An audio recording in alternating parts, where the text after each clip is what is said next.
বিজেপির প্রার্থী তালিকা প্রকাশের পর প্রথমবার ভবানীপুরে পৌঁছলেন বিরোধী দলনেতা শুভেন্দু অধিকারী। প্রার্থী ঘোষণা ঘিরে রাজ্য রাজনীতিতে যখন জোর চর্চা চলছে, সেই আবহে আজ তাঁর এই সফর বিশেষ তাৎপর্যপূর্ণ বলে মনে করছে রাজনৈতিক মহল। সূত্রের খবর, ভবানীপুর এলাকায় দলীয় কর্মীদের সঙ্গে বৈঠক করেন তিনি এবং আসন্ন নির্বাচনের প্রস্তুতি নিয়ে গুরুত্বপূর্ণ বার্তা দেন। পাশাপাশি সংগঠনকে আরও মজবুত করতে কর্মীদের একজোট হয়ে কাজ করার আহ্বান জানান Suvendu.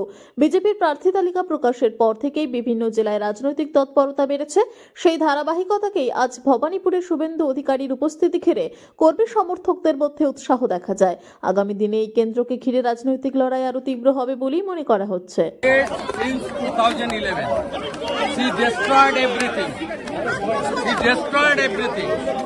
Her family politics, her appeasement politics, her institutional corruption politics, and she support the illegal infiltrators also. For the reason, TMC should go, Mamata Banerjee should defeat here.